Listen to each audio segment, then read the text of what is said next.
안녕하십니까. 에듀앙닷컴 운영자 강쌤입니다. 자, 이번 시간에는 에너지관리기능사 실기 필답형 기출문제 2012년도 2회차 한번 보도록 하겠습니다. 문제 1번. 다음은 보일러 설치 기술 규격에 규정된 가스용 소형 온수 보일러의 수압시험 압력에 대한 설명이다. 갈로 안에 들어갈 알맞은 용어 또는 숫자를 쓰시오라고 돼 있죠.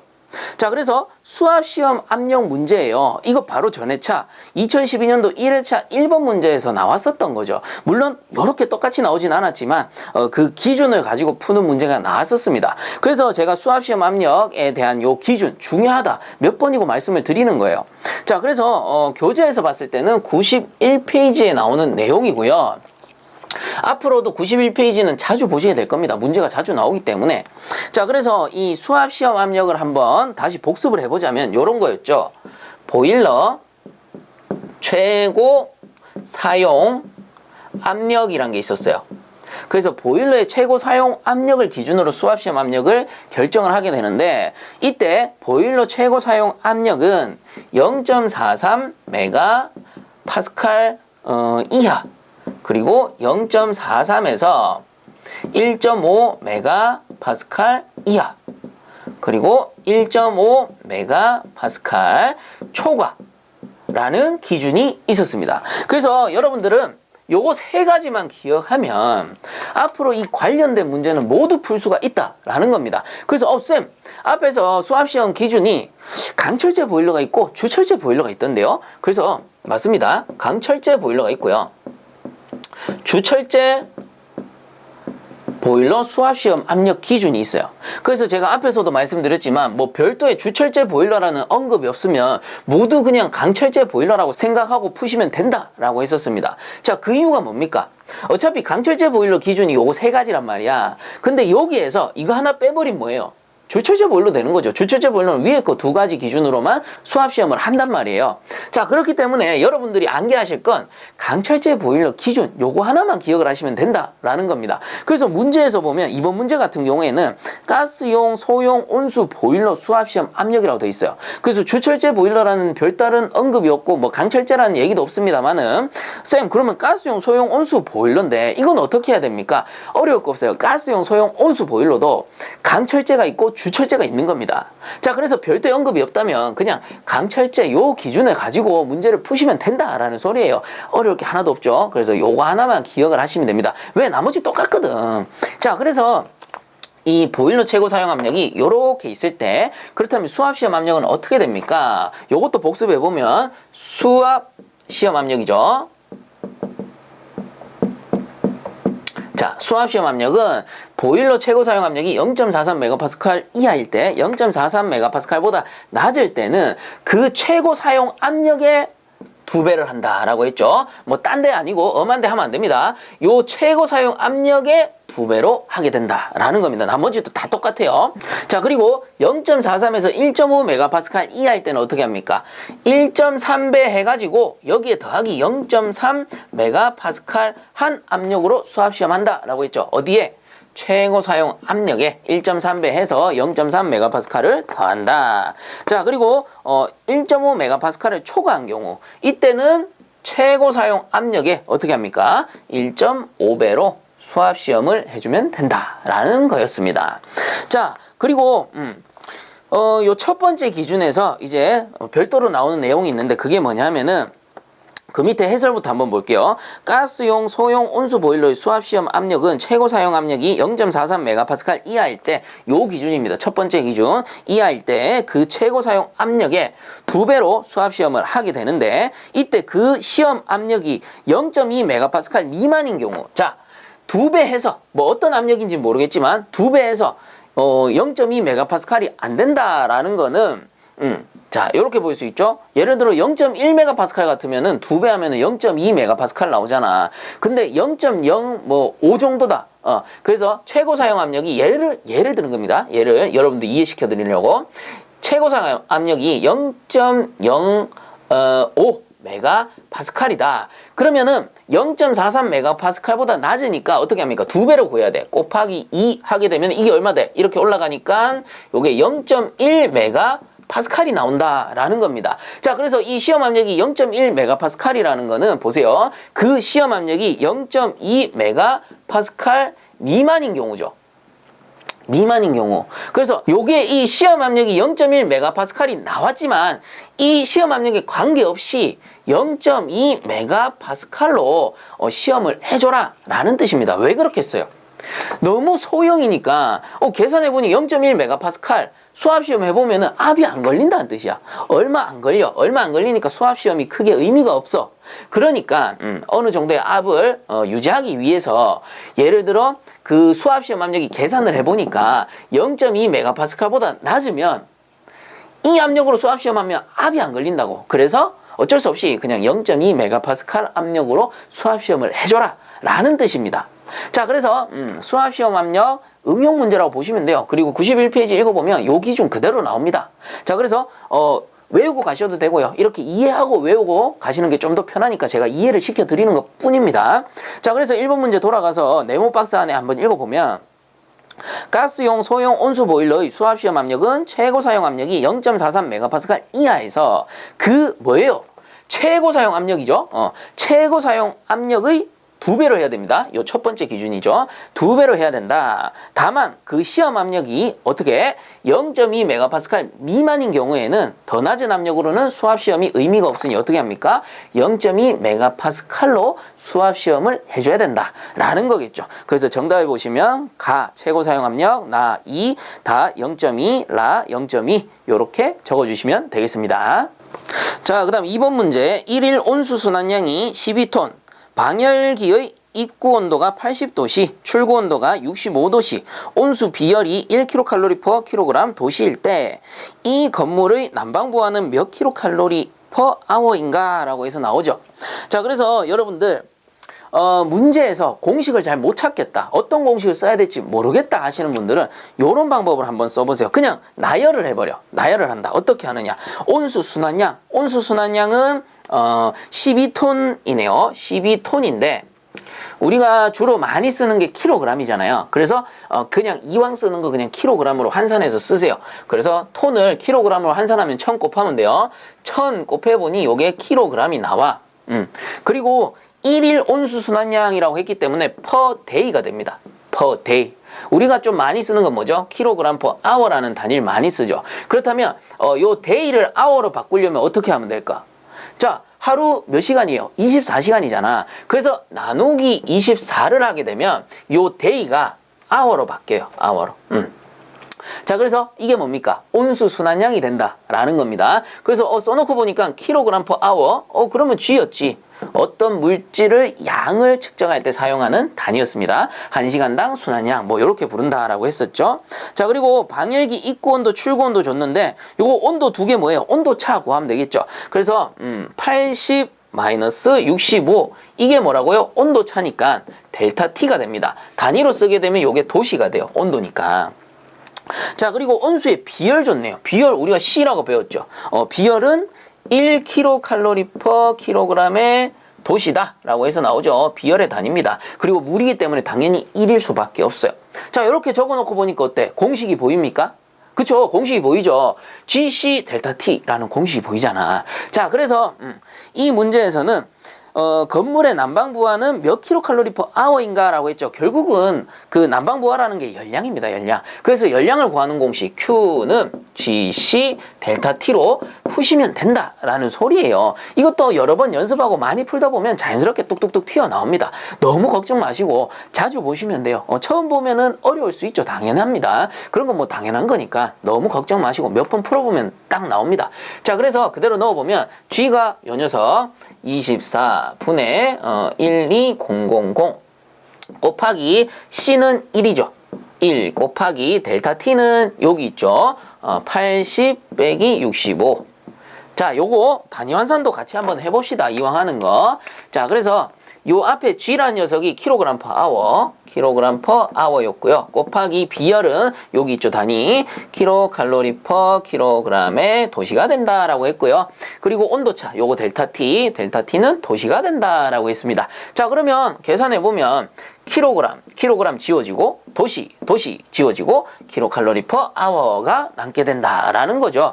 자, 그래서 계산을 한번 해보니까 답이 7,500이 나오더라라는 겁니다. 자, 그래서 요걸 어떻게 한다고요? 요거를 여러분들은 계산 과정에다가 적어주시면 돼요. 식이죠, 식. 그리고 이제 답란에다가, 정답란에다가 어떻게 합니까? 7,500이라고 적고요. 단위도 어떻게? 킬로칼로리 퍼 아워, 킬로칼로리 퍼 아워라고까지 적어주셔야 100% 답으로 인정된다라고 했었습니다. 자, 그 다음 3번 문제. 주철제 방열기의 형식 중 세주형 방열기와 벽걸이 방열기의 종류 두 가지를 각각 쓰시오라고 돼 있죠. 자, 그래서 이 방열기 같은 경우는 교재 59페이지 내용을 참고해 주셔도 되고요. 밑에 해설에 잘 나와 있으니까 해설 보셔도 됩니다. 그래서 해설에 한번 보면 주형 방열기, 세주형 방열기, 벽걸이형 방열기 이렇게 크게 세 가지가 나옵니다. 이 외에도 뭐 대류형 방열기라든가 길드형 방열기 뭐 이런 것들 기타 많이 있는데 그런 거는 문제 나올 때마다 다뤄드리면 될 것 같고요. 기본적으로는 이렇게 세 가지 나눠서 보면 된다라는 겁니다. 자, 그래서 일단 기본적으로 주형 방열기가 있고요. 그리고 세주형 방열기가 있고요. 그리고 벽걸이 방열기가 있어요. 자, 그러면 주형 방열기라는 거는 우리가 어떻게 쓰느냐 하면은 주로 요건 로마 문자로 표시를 하죠. 2주형, 3주형 이런 식으로 로마 문자로 표시를 하게 됩니다. 주형이라는 게 뭐예요? 2주형이라는 거는 주형이 1개, 2개로 이렇게 구성된 방열기다라는 거고 3주형은 이렇게 1개, 2개, 3개로 나눠진 주형을 갖고 있다라는 겁니다. 그냥 이제 형태에 따라서 나눠 놓은 거예요. 그 다음 세주형은 어떻게 씁니까? 자, 얘는 로마 문자로 적었다면 세주형 같은 경우에는 3세주형과 5세주형이 있죠. 자, 그래서 얘들은 아라비아 숫자로 쓰게 됩니다. 그래서 3세주형 같은 경우는 뭐냐면은 요 주형 있죠? 3주형이거든요. 얘가 2주형, 얘가 3주형이란 말이야. 그러면 요 3주형을 한 번 더 나눈 거야. 세분화 시킨 거지. 그래서 3세주형은 요 도막이 하나, 둘, 셋 이렇게 됐다라고 보시면 됩니다. 그래서 3주형에서 한 번 더 나눠버린 거예요. 자, 그리고 5세주형은 뭐겠어? 요거를 이제 세분화한 게 5도막이 있겠죠. 이런 식으로 3개, 4개, 5개, 1개, 2개, 3개, 4개, 5개를 세분화한 형태의 방열기다라고 보시면 됩니다. 자, 그래서 기억을 하셔야 되는 게 뭐냐면은 주형 방열기는 2주형과 3주형이 있는 거고요. 세주형 방열기는 3세주형과 5세주형이 있다라는 겁니다. 요게 적는 방식이 또 한 가지 더 있죠. 요렇게 적어도 돼요. 3세주, 5세주 요렇게 적으셔도 됩니다. 근데 그냥 아라비아 숫자로 쓰게 되면 그냥 세주형이니까 이렇게 기본 아라비아 숫자 3세주, 5세주로 표시를 하게 된다라는 거예요. 뭐 4세주형, 1세주형 뭐 이런 거 없어요. 무조건 2주형, 3주형 아니면 3세주, 5세주 이렇게 있다라는 겁니다. 자, 그리고 벽걸이는 어떻게 됩니까? 벽걸이는 기호로 표시하게 되면 우리가 W를 쓴다라고 했죠. 월입니다. 월에 H 또는 월에 V로 쓴다라고 했어요. H는 호리젠탈, V는 버티컬이라고 했죠. 그래서 H는 뭐 여기서는 횡형이라고 나오네요. 그리고 V는 종형으로 나옵니다. 그래서 요게 횡형, 요게 종형. 뭐 수직형 이렇게 보셔도 되고요. 자, 그래서 문제로 돌아가가지고 주철제 방열기의 형식 중 세주형 방열기와 벽걸이 방열기 종류 두 가지를 각각 쓰시오. 그래서 세주형 방열기 그리고 벽걸이 방열기 두 가지를 쓰라라고 했기 때문에 여기에다가 3세주형 그리고 5세주형 그 다음에 벽걸이 횡형 그리고 벽걸이 종형 이렇게 적어주시면 된다라는 겁니다. 요 기호로 쓰지 마시고요. 기호는 어떻게 해? 나중에 방열기 도시기호 표시할 때 요때 쓴다라고 했었죠. 그러니까 여기서 종류 물어보는 문제가 나온다면 이런 식으로 정자로 써주시는 게 좋겠다라는 겁니다. 자, 그 다음 4번 문제 보겠습니다. 통풍 방식에는 자연 통풍과 기계적 방법에 의한 압입 통풍, 흡입 통풍, 평형 통풍이 있다. 다음 통풍 방식은 각각 어느 통풍 방식의 특징을 설명하는 건지 쓰시오라고 돼 있죠. 자, 그래서 요 4번 문제는 교재 74에서 75페이지에 나오는 내용이에요. 자, 그리고 제가 계속 문제 풀면서 페이지 표시를 해드리는데 이유는 뭐냐면은 이론 강의를 처음부터 끝까지 보신 분들이라면 관계없어요. 뭐 보셔도 되고 안 보셔도 됩니다. 복습을 하라라는 의미도 있긴 하지만 기본적으로 제가 문제를 풀어드리는 거는 전제 조건이 어때요? 이론 강의를 다 듣고 나서 푸는 거다 라고 생각하고 제가 풀이를 해드리는 거거든요. 자, 근데 이론 강의 안 들으신 분들은 제가 지금 설명하는 게 이해가 안 갈 수가 있습니다. 그러면 적어도 요 페이지에 해당하는 강의 정도는 보고 오란 뜻이에요. 내가 이해가 잘 안 간다. 그러면 복습의 의미로 다시 한번 보시던가, 나 이 내용 모르는 내용인데? 그러면 이 페이지에 해당하는 강의 다 촬영을 해뒀잖아요. 그래서 그거 한번 보시고 오라는 뜻에서 계속 페이지 표시를 해드리는 겁니다. 자, 그래서 다시 한번 보면 네모 박스 안에 가부터 봅니다. 노 앞과 연돌 하부에 송풍기를 두어. 자, 사실 요거까지만 읽어봐도 되긴데요. 이게 무슨 말이냐면은 우리가 보일러가 이렇게 있으면 노통이 여기 있고 연도와 연돌이 요 뒤로 빠집니다. 그리고 여기 이제 버너가 설치되는데 버너 앞에 덕트가 있다라고 치고 이렇게 버너가 있고요. 이런 식으로 덕트가 있다라고 칩시다. 자, 이때 노 앞에 송풍기를 둔다. 노 앞에 여기 송풍기를 두고, 그리고 연돌 하부에도 둔대요. 연돌 하부에도 여기 송풍기를 둔대.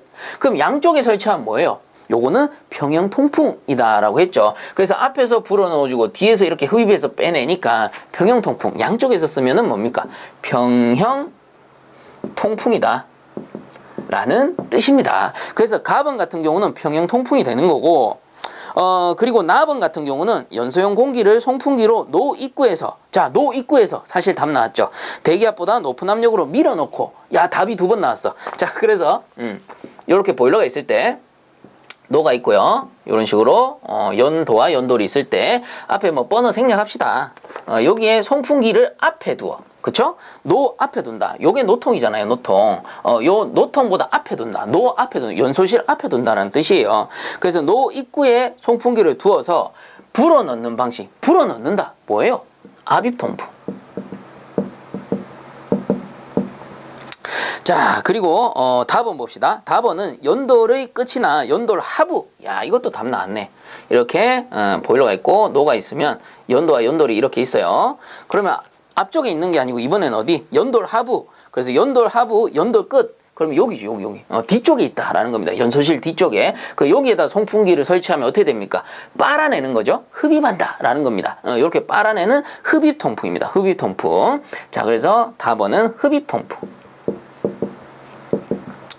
이렇게 되겠죠. 자, 그리고 라번 같은 경우에는 연돌 내의 연소가스와 외부 공기의 밀도차. 자, 밀도차라고 하면은 송풍기를 쓰지 않는 겁니다. 그냥 밀도차에 의해서 자연적으로 이렇게 순환되는 거죠. 그래서 자연통풍이 되는 겁니다. 그래서 가번은 평형통풍, 나번은 압입통풍, 다번은 흡입통풍, 라번은 자연통풍이 되겠다라는 거죠. 자, 그 다음 5번 문제. 어떤 보일러의 난방부하가 45,000kcal/h이고 송수 온도가 80도씨, 환수 온도가 30도씨일 때 온수의 순환량은 몇 kg/h인지 구하시오. 단 온수의 비열은 1kcal/kg 도시다 라고 해서 줬죠. 자, 이 문제는 친절하게 비열까지 줬네요. 근데 어떤 문제는 이렇게 비열을 안 주는 경우가 있으니 비열은 꼭 알아두셔야 된다라고 말씀을 드렸고요. 자, 근데 이 문제를 딱 봤을 때 공식이 딱 떠오르지 않는다라고 하면은 그 조건들을 한 번씩 나열해 보는 겁니다. 자, 그래서 조건을 한번 나열해 보면 일단 난방부하가 45,000kcal/h. 자, 45,000kcal/h라는 난방부하를 줬고요. 그리고 온도차를 줬네요. 80도씨에서 30도씨. 그러면 80 빼기 30. 이게 뭐예요? 도시. 온도차다라는 겁니다. 그리고 얘가 온도차니까 델타 T가 될 겁니다. 자, 그리고 비열 줬죠. 비열은 1kcal/kg의 도시라고 줬어요. 자, 그러면 이건 뭐가 될까? 45,000kcal/h라는 거는 열량이 돼요. 열량. Q가 되는 거예요. Q. 그럼 쌤 어떻게 알아봅니까? 단위 보고 알아보는 겁니다. 1시간 동안 발생된 열량이라고 해서 난방부하지만 우리는 Q라고 쓰는 겁니다. 자, 그래서 여기서 구할 건 뭐예요? 온수순환량 G. G는 몇 kg/h인가요? 이렇게 물어보는 거다라는 거예요. 자, 그래서 이렇게 나열하고 보니까 공식이 보입니까? 당연하죠. 공식이 보여야 돼요. 보이는 게 정상이야. 여태까지 이론 강의 듣고 앞에 기출 문제도 풀어보셨다면 이제 공식이 보이는 게 정상입니다. 자, 그래서 공식이 뭐야? Q는 GC 델타 T가 되는 거죠. 그래서 공식은 Q는 GC 델타 T 공식이구나. 여기까지 이제 찾아낼 수 있는 겁니다. 자, 그러면 구해야 될 값은 뭐예요? 요 G다. 라는 거죠. 요 G를 구해줘야 되는 겁니다. 그럼 요 G를 구해야 되는데 지금 조건이 보시면 Q 줬고 델타 T 줬고 C 줬어요. Q, C, 델타 T를 줬는데 G를 구해야 돼. 그러면 이 공식 그대로는 못 풀죠. 그럼 어떻게 합니까? 이항을 해서 자 G는 나머지 내려간단 말이죠. C 델타 T 분의 Q로 이렇게 이항을 해서 G의 값을 찾아내야 되는 겁니다. 자, 근데 이렇게 이항할 줄 모르겠다 하시는 분들은 위에 카드 띄워 드릴 테니까 꼭 한 번씩 보고서 넘어오시기 바랍니다. 이제는 이항은 기본이 되셔야 돼요. 그래야지만 이런 계산 문제는 풀어볼 수가 있다라는 겁니다. 이항이 되지 않으면 요 공식은 외웠지만 어떻게 풀지 모른다라는 거예요. 자, 그래서 이렇게 이항을 해보면 G는 C 델타 T분의 Q라는 공식으로 바뀌게 되고요. 요 값을 요 공식에 그냥 대입만 해서 푸시면 된다라는 거예요. 그래서 계산 문제가 처음 보면 어려운데 여러 번 풀고 반복 숙달하고 즉 이렇게 공식 몇 가지 외우고 단위 환산만 좀 할 줄 알면 자연스럽게 문제를 풀어나갈 수가 있고 나중에 되면 계산 문제가 오히려 더 쉬워집니다. 왜냐하면 계산 문제라는 거는 식이 정해져 있고 단위가 정해져 있고 그리고 답이 정해져 있어요. 답은 어차피 우리가 계산하는 거 아니죠. 계산기로 계산할 거니까 계산기가 해주잖아요. 그러니까 나중에 되면 계산 문제는 어찌 보면은 보너스 문제다 이렇게 느껴지는 경우가 생깁니다. 많이 공부하고 많이 반복 숙달하면. 다만 이제 처음 보니까 낯선 기호고 낯선 단위다 보니까 어려운 거예요. 제발 포기하지 마세요. 처음부터 어렵고 난해하다고 포기해버리면 이 문제 절대 맞출 수가 없습니다. 그러니까 포기하지 마시고 차근차근 반복 숙달 연습해 보시기 바랍니다. 자, 그래서 이렇게까지 공식을 도출해냈다면 이 공식에다가 이 값을 넣어주기만 하면 되는 거죠. 그래서 G의 값은 일단 B열이 1이었고요. 여기 있죠. C는 1이고 곱하기 델타 T는 요거죠. 80 빼기 30 이렇게 묶어주시면 되고 분의 열량은 Q는 45,000 이 된다라는 겁니다. 자, 이렇게 구해가지고 계산기 딱 두드리면 900이 나와요. 900. 그래서 단위까지 쓰면 kg/h가 되고 자, 사실상 이렇게만 쓰고 끝나는 게 아니죠. 어떻게 합니까? 요 녀석은 뭐예요? 계산 과정이잖아요. 그래서 요게 계산 과정란에다가 써주는 항목이 될 거고 그리고 이제 답란이 따로 있죠. 답란에다가 어떻게 합니까? 요걸 써줘야 되죠. 900kg/h라고 해서 1시간당 온수 순환량을 이렇게 써주는 겁니다. 그래서 900까지 쓰고 단위까지 최종적으로 적어주셔야 된다라고 했었죠. 그래서 이 문제 같은 경우는 친절하게도 온수의 순환량은 몇 kg/h인가라고 해서 단위까지 줬습니다. 그럼 그거 보고 딱 적어주시면 되는 거고 만약에 이 단위가 없잖아요. 그럼 우리가 단위를 찾아서 써야 됩니다. 그럼 쌤 단위 어떻게 찾나요? 단위 넣어서 환산해 보면 돼요. 어떻게 하느냐? 자, 이렇게 넣으시면 됩니다. 요건 지워버리고 자, 이렇게 보세요. Q는 45,000kcal/h죠. 그래서 요게 kcal/h 그대로 써주시면 돼요. 단위를. 그리고 1은 비열이잖아. 비열의 단위는 kcal/kg 도시. 자, kcal/kg의 도시 이렇게 해주시고요. 그 다음 얘는 온도차죠. 그럼 도시. 얘를 곱해주게 된다라는 건데 이렇게 하면은 도시 사라지고요. kcal 이렇게 사라집니다. 그럼 요 kg이 번분수로 이렇게 올라가고 그러면 최종적으로 어떻게 되는 거야? kg/h가 된다라는 거죠. 저는 이렇게 환산하고 끝내요. 왜? 많이 풀어봤고 많이 접해봤기 때문에 kg이 역수치에서 올라가는구나 라는 걸 알아요. 근데 처음 보신 분들은 헷갈릴 수가 있죠. 그래서 요 단위 환산하는 부분만 별도로 조금 상세하게 다뤄드리겠습니다. 자, 5번 문제 단위만 가지고 왔습니다. 요렇게 쓰니까 좀 어려워 보이는데 어떻게 쓰느냐 하면은 이렇게 쓰시면 돼요. 자, 요거 위에 거 분수잖아. 그래서 kcal 나누기 hour 요렇게 되는 거고요. 그리고 나누기 자, 요겁니다. 요게 가운데 있는 게 요거예요. 그리고 밑에 거 쓰게 되면 kcal 나누기 kg의 도시가 되고요. 그리고 곱하기 도시가 됩니다. 근데 여기서 도시를 여기 곱하면 그냥 도시가 여기 위로 올라가요. 이런 식으로 올라가. 그래서 좀 깔끔하게 쓸까요? 정리를 하면 kg 도시 분의 kcal 도시가 된다라는 겁니다. 그래서 요런 형태의 분수가 되는 겁니다. 요 단위를 분수로 바꾸면 요렇게 되는 거예요. 바꾼다기보다는 분수를 그냥 우리가 그냥 슬러시로 이렇게 쓰는 것 뿐이에요. 편의상 쓰기 좋게 슬러시로 쓰는 것 뿐이란 말이야. 그래서 이게 전부 분수 표시입니다. 분수 표시. 어려워하지 마세요. 그래서 요런 분수를 뭐라고 하느냐 하면은 번분수라고 해요. 그리고 이 번분수를 푸는 방법이 있습니다. 어떻게 푸느냐 하면은 가운데 거 곱해가지고 분모로 가고요. 그리고 겉에 거 이렇게 곱해가지고 분자로 가면 됩니다. 뭔 말인지 모르겠다고요? 해보면 돼요. 자, 그래서 이렇게 해봅시다. 요 가운데 거를 곱하게 되면 이렇게 되죠. 킬로칼로리, 도시, 아워가 이렇게 세 개가 됩니다. 세 개가 이렇게 곱해지게 되는 거예요. 이게 분모로 가게 되는 거고요. 이렇게 분모로 가게 되고요. 그 다음에 이제 겉에 거 킬로칼로리, 킬로그램, 도시 이렇게 올라오게 되겠죠. 그럼 여기서 약분하면 돼. 킬로칼로리 사라지고 도시 사라지니까 뭐가 남아?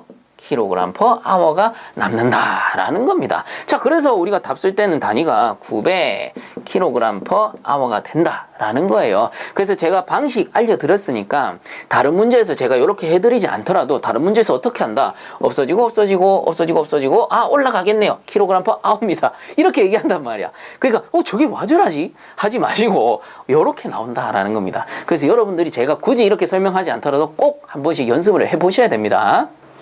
자, 그 다음 6번 문제 보겠습니다. 다음은 온수, 온돌, 시공층의 단면도이다. 2, 3, 5, 6, 7은 각각 어떤 층인지 그 명칭을 쓰시오 라고 돼 있죠. 단 그림에서 1은 장판, 4는 방열관, 받침대이다 라고 돼 있네요. 자, 그래서 이 문제 같은 경우는 지금 교재 그림이 나옵니다만은 사실상 요 교재 그림 같은 경우에는 출판사에서 그려주는 그림을 제가 받아서 이렇게 쓰는 형태예요. 그렇다 보니까 그분들이 전문가가 아니다 보니까 제가 봤을 때 약간 좀 아쉬운 부분이 없지 않아 있어서 제가 이렇게 직접 손으로 그렸습니다. 그리고 여러분들 좀 이해하기 좋으라고 좀 이해될 수 있을 만한 사진을 또 첨부를 해드릴 거예요. 그래서 그거랑 같이 보시면 좀 이해하기가 편하실 겁니다. 그래서 이게 뭐냐면은 온수 온돌 시공 그 단면도라고 보시면 되는데 일단 차례차례대로 설명을 한번 해드리면 첫 번째 요 1번 같은 경우는 장판이라고 보시면 돼요. 장판. 일단은 뭔지부터 알아보자고요. 그 다음에 2번 같은 경우는 시멘트 모르타르입니다. 시멘트 모르타르. 뭐 몰탈 이렇게 부르기도 하는데 자, 그리고 3번 같은 경우 요 가운데 부분이죠. 가운데 부분은 요거는 자갈층이라고 불러요. 자갈층. 자, 그리고 4번 같은 경우 요 4번 보이시죠? 요게 딱 그림을 봐도 어때요? 뭔가 목재같이 생겼어. 그죠? 목재같이 생겼는데 요게 방열관 받침대입니다. 방열관 받침대. 자, 요 밑에가 방열관 받침대라면 그러면 상식적으로 이건 뭐예요? 이거. 이거는 방열관이구나. 배관이구나. 이렇게 보시면 됩니다. 온수 배관. 뭐 방열관이라고도 부르고 배관이라고도 부르고 관입니다. 관. 자, 그다음에 5번 같은 경우는 단열 보온층입니다. 자, 5번 요거 이 받침대 그 부분 요 부분 바로 밑에가 이 단열 보온층 이 되겠고요. 그 다음에 6번 같은 경우는 방수층이라고 불러요. 방수층. 그리고 7번 같은 경우는 콘크리트층. 요게 콘크리트 층이라고 보시면 됩니다. 그리고 공사할 때는 요 콘크리트 층이 기초가 돼요. 기초. 참고적으로 일단 알아두세요. 뒤쪽에 또 설명을 드릴 겁니다. 자, 그래서 이게 뭐냐면은 이런 겁니다. 우리가 건물을 지을 때 이 건축물이 있다라고 칩시다. 자, 그래서 그냥 기초 건축물만 이렇게 해놓은 거예요. 콘크리트로 타설만 해놓은 거야. 아무것도 없어. 그냥 건물만 이렇게 있는 거야. 외형만. 자, 그러면 어때요? 요 바닥은 그냥 콘크리트 층으로 형성돼 있겠죠. 아무것도 없어. 인테리어도 없고 뭐 아무것도 없어요. 그냥 건물만 딱 지어놓은 거야. 정말 기초 상태. 그러면 요 콘크리트 층이 뭐예요? 기초 타설이 되는 겁니다. 기초 타설, 평평하게 타설을 해놨을 거 아니야. 그래서 요 동그라미 7번 부분이 되는 겁니다. 여기가 콘크리트 층이 되는 거예요. 그냥 맨바닥. 쉽게 얘기하면. 자, 그리고 여기다가 우리는 배관을 깔고 싶어요. 배관을 깔려면 어떻게 하느냐? 처음에 방수를 해야 됩니다. 그래서 방수층을 이렇게 덮어요. 왜 덮을까? 바닥에서 습기가 올라올 수 있잖아요. 우리가 생활하는데 습기가 올라오면 안 되지. 뭐 숨에 흘러가지고 좋을 거 없잖아요. 그쵸? 그래서 일단은 이제 방수를 합니다. 첫 번째는 방수예요. 방수해가지고 그 다음에 뭘 하느냐 하면은 단열 또는 보온을 해야 돼요. 자, 방수에서 이제 수분을 막았습니다. 근데 차가운 냉기가 올라오면 안 되지. 그래서 그 위에다가 단열을 하는 겁니다. 단열을 해가지고 보온을 시키는 거지. 아래쪽에서 차가운 냉기가 확 올라오지 않게끔 추우니까. 자, 그리고 이제 배관을 깔아야 되는데 배관을 그냥 묻어버릴 수 없잖아요. 묻어버리면 배관이 막 밑으로 이렇게 파묻혀 들어간다거나 막 이럴 수가 있기 때문에 어떻게 합니까? 요 받침대를 댑니다. 목재 받침대가 됐든 어떤 받침대를 대어줘요. 그래서 받침대를 이렇게 세웁니다. 배관을 얹을 받침대를 얹는 거죠. 그리고 배관을 얹어요. 방열관 이렇게 얹어주는 겁니다. 방열관 또는 뭐 온수 배관, 그냥 배관 이렇게 부르셔도 되고요. 자, 이렇게 올리고 이제 시멘트를 치기 전에 여기에 자갈을 깔아야 돼요. 여기에다가 자갈을 이렇게 깔아줍니다. 이런 식으로 깔아주면 돼요. 이렇게 자갈을 깔아주고 이제 시멘트 모르타르를 여기에다가 치는 겁니다. 요렇게 시멘트 모르타르를 이런 식으로 쳐주는 겁니다. 그리고 이제 마지막에 뭐 하면 되겠어요? 이제 양생 다 되고 나면 시멘트 모르타르 쳐서 양생 다 되고 나면은 장판 딱 깔아가지고 이제는 우리는 생활을 하면 됩니다. 그러면 온돌방이 되는 거죠. 방열관 쫙 깔아놓고 온수 또는 증기를 이렇게 흘려보내면은 온돌방이 되는 겁니다. 밑에서 뜨거운 열기가 싹 올라와요. 얼마나 좋아. 자, 요런 게 이제 온수, 온돌, 시공층이라는 거예요. 그래서 요 차례대로 이렇게 공부하시면 돼요. 차례대로 보시면 쉬워. 처음에는 콘크리트층 아무것도 안 했을 때 기초잖아. 기초, 그리고 이제 수분을 막아야 되니까 방수를 해야 될 거고요. 그 다음 방수를 하고 나면 이제 차가운 냉기를 막아야 되니까 단열을 해주고요. 단열 보온층. 그 다음에 배관을 얹어야 되는데 배관을 그냥 얹으면은 막 파묻혀 들어갈 수가 있으니까 받침대를 놔야죠. 방열관 받침대. 그 다음에 방열관을 얹어주고 거기다 뭐합니까? 자갈층을 형성해 줍니다. 자갈 모래등을 이렇게 넣어주는 거예요. 자, 그 다음에 시멘트 모르타르를 위에 깔아가지고 양생을 시키겠죠. 양생이 끝나면 이제 바닥 공사가 끝난 거니까 장판을 깔아서 마무리해주면 되겠다라는 겁니다. 자, 그래서 뭐 차례대로 보면은 1번 장판, 2번 시멘트 모르타르, 그 다음 3번 자갈층, 4번은 방열관 받침대, 그리고 5번은 단열 보온층, 6번은 방수층, 7번은 콘크리트층 이렇게 되겠죠. 그래서 문제에서 묻고자 하는 2번은 시멘트 모르타르층, 3번은 자갈층, 5번은 단열보온층, 6번은 방수층, 7번은 콘크리트층이 되겠다. 이렇게 적어주시면 되는 겁니다. 자, 그리고 문제 나온 김에 설명한 김에 좀 더 상세하게 설명을 해드리면 그래서 이렇게 단순하게만 나올 수도 있고요. 그리고 응용 문제들이 나오기도 합니다. 어떤 식의 응용 문제들이 나오느냐 하면은 이렇게 나와요. 이쪽 편에다가 적을까요? 온수, 온돌, 배관, 작업, 요소, 시공순서 라고 해가지고 문제에서 나옵니다. 이렇게 그림을 주지 않고요. 그냥 순서대로 적어라 뭐 이런 식으로 나온단 말이에요. 그래서 순서를 제가 알려드리면 일단 기초 시공, 그 다음 방수 처리 이렇게 나와요. 방수 처리, 방처리 아니고 방수 처리, 그 다음에 단열보온 처리, 그리고 받침대 설치,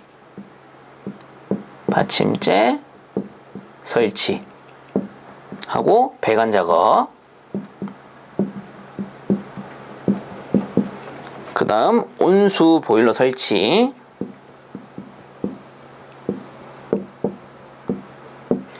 그리고 수압시험, 골재 충진 작업, 시멘트 몰타르 작업,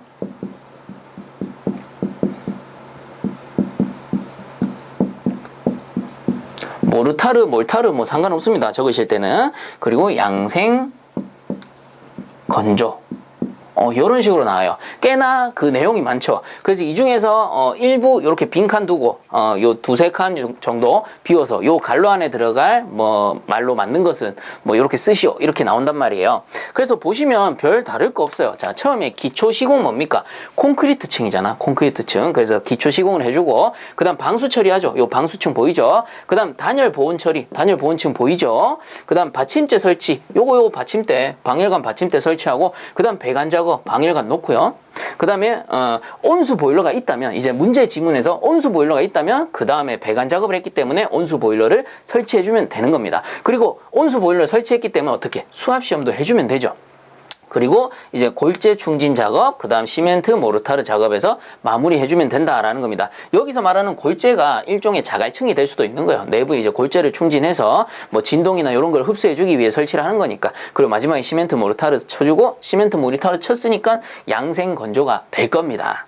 그 후에 뭐 장판 깔면 되는 건데, 이런 식으로 이해를 하고 계시면 된다라는 거예요. 그리고 여기서 또 응용하는 문제가 있을 수 있어. 어떻게 나오냐 하면은 이 온수 보일러 앞에 공기 방출기가 설치되고요. 그리고 요 온수 보일러 뒤에 팽창 탱크와 그리고 굴뚝 설치, 이렇게 나올 수도 있습니다. 자, 그리고 수압 시험 다음에 온수 순환 시험 및 경사 조정,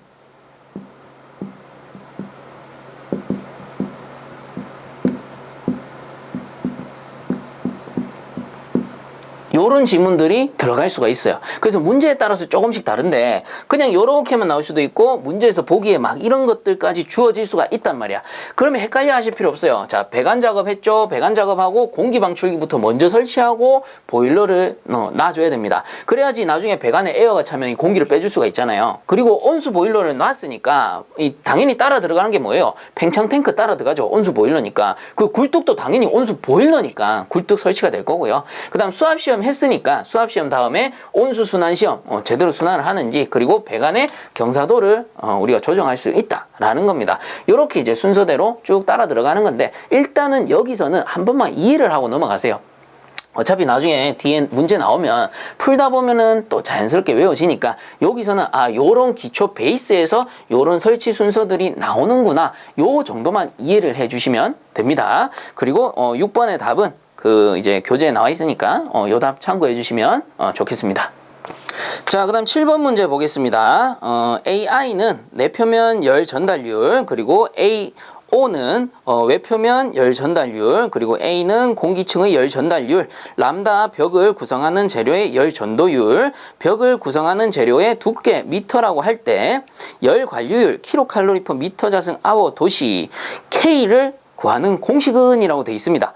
자, 그래서 열 관류율 구하는 공식이 교재 24페이지에 나왔었고요. 이 열 관류율 K라는 녀석은 어떻게 구합니까? 예를 들어 벽이 있다. 이런 식으로 벽이 있다라고 칩시다. 그러면 외부에 열이 들어오고 이렇게 통과해서 나가게 되는데, 이 열 통과율을 구한다 라는 건데, 이 열 통과율을 어떻게 구하느냐? 외부의 열 전달률, 외부니까 AO라고 한번 해봅시다. 요게 외부 열 전달률이고요. 요게 전달. 그리고 내부 벽을 제가 A, B, C 이렇게 세 층으로 나눠볼게요. 문제랑 관계없습니다. 잠깐 이해시켜 드리고 풀려고 그래요. 자, 그래서 A벽, B벽, C벽이 있는 거야. 이게 뭐냐면은 우리 일반 가정용 벽도, 우리 가정의 그 건물의 벽도 내부에 보면은 벽돌도 있을 거고 콘크리트도 있을 거고, 그리고 단열을 위해서 스티로폼도 있을 거고, 이런 식으로 내부에 여러 층으로 형성이 돼 있다라는 겁니다. 자, 그래서 각각의 열 전도율이 달라요.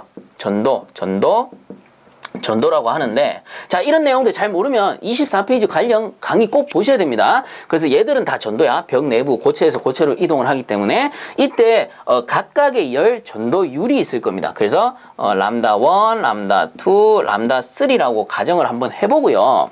그리고 각각의 이 두께가 있을 거예요. 그래서 두께 L1, 그리고 L2, L3라고 가정을 해보고요. 그리고 이제 내부로 열이 들어갈 때를 AI라고 한번 해봅시다. 자, 그러면 이때의 그 열 통과율을 구하는 공식은 어떻게 되느냐? 이렇게 된다라고 했죠.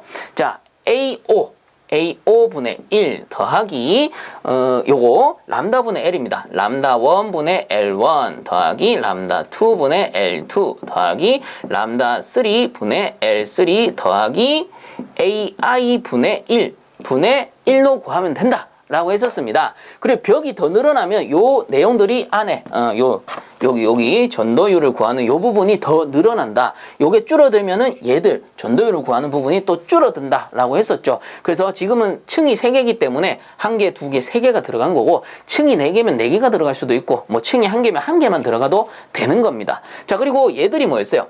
열 저항이라고 했죠. 밑에 거. 얘가 열 저항 W였단 말이에요. 그래서 열 저항의 역수를 취해서 열 통과율을 구하게 된다라고 했습니다. 왜 그래요? 열 통과율을 직접 구할 수 있는 방법은 없거든. 그래서 각각의 자재를 이렇게 넣어놓고 이 자재의 열 통과율을 보는 게 아니고 저항을 보는 거예요. 저항은 어때? 뭐 몇 도씨를 흘렸을 때 여기서 재보니까 요만큼밖에 안 들어오더라. 그러면 가운데 어느 정도의 저항이 걸리더라라는 걸 구해낼 수가 있잖아. 그래서 이 저항을 구해서 역수를 취해가지고 열 통과율을 구하게 된다라고 했었죠. 그래서 요 공식이 나오게 된다라는 것이었고요. 자, 그래서 여러분들 어렵게 생각할 거 없어요. 이것만 딱 기억하면 절대 이런 문제는 안 틀려요. 그래서 무슨 말이냐면은 전달이라는 거는 전달이라는 거는 요거죠. 여기서도 전달이고 이게 뭐야? 유체와 고체 간의 열 이동이 되는 거고 열 통과율을 구할 때. 그리고 전도라는 게 있어요. 전도라는 거는 고체와 고체라고 했죠. 자, 전달은 고체와 유체 요 사이를 전달이라고 했습니다. 그러면 두 가지밖에 없잖아요. 전달과 전도밖에 없어. 그럼 전달은 어떻게 구하냐 하면은 자, 전부 A 아니면 알파로 나올 겁니다. 그래서 A분의 1로 구하면 돼요. 분의 1이에요. 분의 1. 분의 1로 구하면 되고, 전도라는 거는 람다 L 이렇게 나온단 말이에요. 그래서 전도는 무조건 람다분의 L 이렇게 구하시면 돼요. L이 두께라고 해서 D로 나올 때도 있습니다. 그게 7번 문제에서 D로 나왔다라는 거예요. 어렵게 생각할 거 없어요. 자, 이제 이해 가시겠죠? 그래서 전달은 분의 1 해가지고 더해주면 되고, 전도라는 거는 람다분의 L 또는 람다분의 D 해서 더해주면 끝나는 거예요. 어렵게 생각할 게 하나도 없어. 너무 쉬워. 알고 나면 너무 쉬워.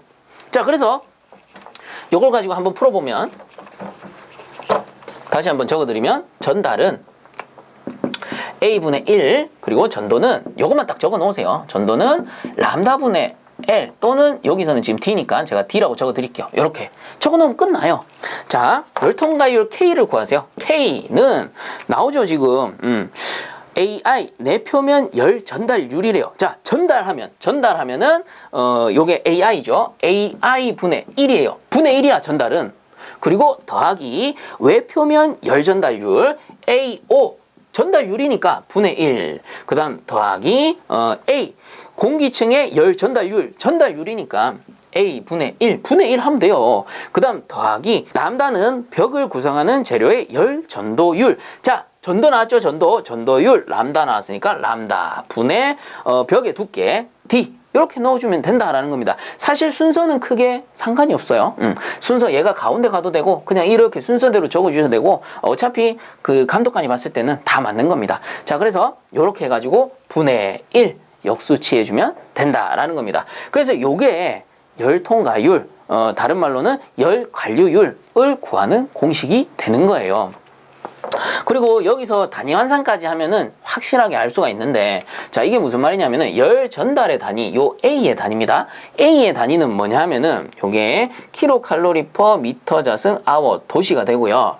그 다음에 전도, 여기서 람다의 단위가 밑에다 적을까요? 람다의 단위가 킬로칼로리 퍼 미터 아워 도시입니다. 자, 요건 미터 자승, 요거는 미터예요. 그리고 이 두께가 미터가 돼요. 자, 그래서 얘들을 단위를 한번 환산해 보게 되면 어떻게 되냐면 얘 단위가 뭘까요? 얘 단위 위에 건 떼놓고 얘 단위는 뭐냐면은 킬로칼로리 퍼 미터 자승 아워 도시 분의 1이 된다라는 거죠. 요걸 그대로 갖고 오면, 그쵸? 얘들도 다 똑같아. 그래서 얘들 세 개를 더하면은 그냥 단위가 요렇게 나와요. 그죠? 그리고 얘는 단위를 구해보면 얘는 단위를 구해보게 되면은 킬로칼로리 퍼 미터 아워 도시예요. 킬로칼로리 여러분들 보기 좋게 미터 아워 도시가 되고요. 분의 요게 미터잖아. 미터. 근데 미터인데 번분수로 나타내면 미터 나누기 1이 됩니다. 1이 밑에 생략돼 있죠. 그래서 요거 환산해 보면 두 개 곱해서 내려가고 요거 곱해서 이제 올라가니까 킬로칼로리 가 이제 내려가게 될 거고요. 분해. 그리고 얘들 이제 올라가겠죠. 그래서 미터가 두 개니까 미터 자승 아워 도시가 된다라는 겁니다. 자, 그래서 요 녀석 단위는 써보니까 요렇게 돼요. 자, 근데 요거 두 개 비교해 보니까 같아, 틀려? 틀리죠. 지금 봐선 틀려요. 근데 엄밀히 따지면 같아요. 왜냐하면 역수를 취했기 때문에. 그래서 이것도 번분수로 구해보면 어떻게 되냐면 킬로칼로리에다가 미터 자승 아워 도시가 되고 요거는 1분의 1이 되잖아. 그래서 요렇게 구해서 내려가고 요렇게 구해서 올라가기 때문에 결국 그에 보면 요 단위와 같아지는 거예요. 그리고 단위가 둘 다 같기 때문에 더했을 때 요 단위가 나오게 되는 것이고, 그리고 여기서 분의 1 하니까 역수치하게 되는 거잖아요. 번분수로 안 구해도 이제는 분의 1 하면 역수치해서 요게 뒤집어진다라는 정도는 알고 계셔야 됩니다. 그래서 최종적으로 요거를 이제 뒤집어 버리니까 킬로칼로리 퍼 미터 자승 아워 도시라는 뭡니까? 열 관류율, 열 통과율의 단위가 나온다라는 겁니다. 자, 그래서 전달일 경우에는 A분의 1이 되는 거고, 전도일 경우에는 람다분의 D 또는 람다분의 L이 된다라는 겁니다. 그래서 처음 나왔기 때문에 좀 여러분들 복잡하고 지루할 수 있지만 한 번 정도 이해하시라고 제가 이렇게 좀 복잡해도 끝까지 설명을 드린 겁니다. 자, 그 다음 8번 문제. 호칭지름 20A의 강관을 곡률 반경 200mm, 90도로 구부릴 때의 곡간부의 길이는 몇 mm인지 구하시오 라고 돼 있네요. 그리고 갈로에 보시면 단 파이는 3.14로 계산하시오 라고 돼 있죠. 그래서 이렇게 뭐 파이를 3.14로 하세요 라고 지문을 준다면 무조건 그 수치 값으로 하셔야 됩니다. 나는 파이로 하고 싶은데요 라고 해가지고 답이 틀려버리면 오답 처리되니까 지문에 따라서 알맞게 계산을 해주세요.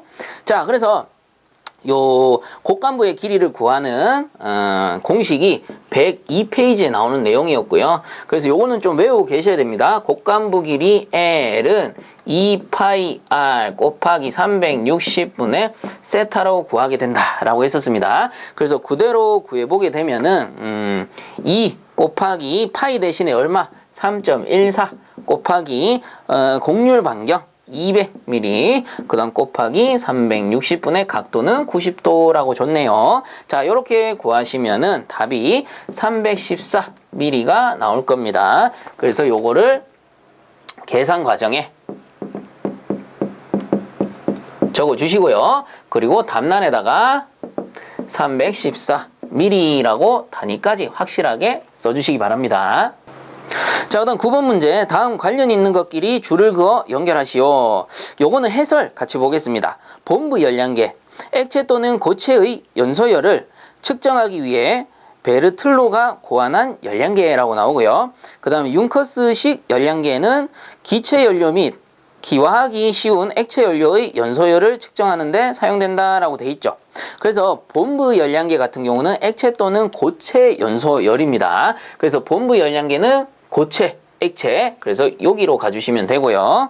그 다음에 융커스식 열량계는 기체연료 및 기화하기 쉬운 액체, 그래서 기체연료, 기화하기 쉬운 액체 요렇게 가주시면 되겠습니다. 자, 그 다음 10번 문제. 아래 그림에서 온수 난방 및 급탕 설비 등에 대한 배관 라인을 완성하시오. 단 방바닥의 방열관은 직렬식 배관이며 주방 및 목욕탕의 냉수 라인 도시는 생략한다 라고 돼 있네요. 자, 그래서 일단 그림을 한번 보게 되면 여기에 보일러가 있고 난방 그리고 급탕이 송수됩니다. 자, 이때 일단 난방부터 한번 봅시다. 난방 라인이 이렇게 나오면 난방을 하려면 어디로 가야 돼? 당연히 방으로 가야 되겠죠. 그래서 방으로 이렇게 빼가지고 이런 식으로 코일을 만들어줍니다. 이때 직렬식이기 때문에 그냥 이런 식으로 그려주시면 돼요. 그 다음 나와서 이렇게 환수되는 라인이 되겠습니다. 그래서 들어가서 이렇게 난방하고 이렇게 빠져나오는 형태예요. 자, 그리고 온수 보일러이기 때문에 당연히 팽창 탱크가 설치가 되겠죠. 그래서 팽창 탱크의 요 팽창관 같은 경우는 여기 이제 환수 라인 있죠. 환수 라인 보일러 가까이에 약간만 꺾을게요. 지금 각이 안 좋아서 요렇게 해서 보일러 가까이 이런 식으로 설치를 해주시면 되겠습니다. 자, 그리고 팽창 탱크에서 급수가 부족할 때 보충을 해줘야 되잖아. 그럼 보충수 탱크랑 이렇게 연결이 돼 있어야 되겠죠. 그래서 요 부분이 이렇게 들어가는 급수 라인이 되겠습니다. 자, 그 다음에 급탕 송수 보시면 급탕수는 온수 탱크로 들어가요. 그래서 이렇게 해가지고 이렇게 온수 탱크 쪽으로 연결이 됩니다. 그러면 온수 탱크에서 급탕수를 이렇게 받아놨다가 필요시에 주방 또는 욕실에서 사용을 하게 되는 겁니다. 그래서 이렇게 해가지고 주방 또는 욕실로 연결하면은 필요시에 이렇게 공급해가지고 사용을 할 수가 있겠죠. 자, 그래서 이 작도를 할 때는 이런 식으로 작도를 해주시면 되겠습니다. 그리고 뭐 나머지 내용은 정답 그 해설에 있으니까 참고하시기 바랍니다. 자, 그다음 11번 문제. 다음 보기의 내용은 난방 배관에 대해 설명한 것이다. 갈로 안에 들어갈 알맞은 말을 써넣으시오 라고 돼 있네요. 자, 가부터 보면 집단 주택 등 소속 구내의 각 건물 혹은 시가지에서 특정 지역 전부에 걸쳐 특정의 보일러에서 열매체를 보내 전체를 난방하는 일종의 중앙식 난방법은 갈로 난방법이다 라고 해서 나오는데, 자, 여기서 중요한 거는 특정 지역이라고 돼 있죠. 특정 지역. 그래서 요거는 답이 지역 난방입니다. 지역 난방. 그래서 요게 교재 47페이지에 지역 난방 참고하시면 되는데, 이 지역 난방이란 건 뭐였어요? 뭐 어떤 단지, 예를 들어 아파트 단지다. 그러면 아파트 단지 내부에 뭐 몇 동 요런 건물들이 다 있을 거란 말이야. 그러면 우리가 지역 난방 공사라고 할게요. 그냥 흔히 쓰는 명칭으로 지역 난방 공사에는 커다란 보일러가 막 수십 대씩 막 이렇게 설치가 되고요. 그리고 대형의 그 폐열 회수 장치, 그리고 폐기물 처리 장치가 있기 때문에 한 번에 많은 열을 얻을 수 있고, 그리고 효율적으로 운전할 수 있고, 배기가스 역시도 좀 깨끗하게 나갑니다. 개인 난방할 때보다는. 자, 그래서 이렇게 에너지 효율을 높이기 위해서 이런 지역 난방을 택하게 되고, 여기서 발생된 증기 또는 온수를 각 단지 지역으로 이렇게 보내주는 형식이 된다라는 거죠. 자, 이런 거를 지역 난방이라고 하는 겁니다. 자, 그다음 나번 보시면 응축수 환수 방법에 따라 증기 난방법을 분류하면 중력 환수식, 기계 환수식, 땡땡으로 나눌 수 있다라고 돼 있죠. 그래서 응축수 환수 방식에 따라 어떻게 나눕니까? 중, 진, 기라고 했었습니다. 이거 뭐예요? 중력 환수, 진공 환수, 기계 환수라고 했었죠. 그래서 요 환수 방식에 대한 내용은 41페이지 나오니까 참고하시면 좋을 것 같고요. 그래서 중력 환수, 기계 환수는 있으니까 없는 거 뭐야? 진공 환수가 되겠네요. 자, 그 다음 다번 같은 경우에는 보통 고온수 난방은 100도씨를 기준으로 한다라고 했죠. 그래서 다번 같은 경우에는 43페이지에 나오는 내용입니다. 자, 그래서 100도씨보다 높으면 우리는 고온수라고 보고, 100도씨보다 낮으면 우리가 저온수 혹은 보통 온수, 저온수라는 말은 잘 안 쓰고 보통 온수식 뭐 이런 식으로 많이 부릅니다. 자, 그래서 11번의 답은 지역 난방, 진공 환수식, 그리고 답은 100도씨 이렇게 되겠죠. 자, 이렇게 해서 이번 회차도 마무리하도록 하고요. 본 영상이 도움되셨다면 구독과 좋아요 한 번씩 부탁드리겠습니다. 자, 수고들 많이 하셨습니다.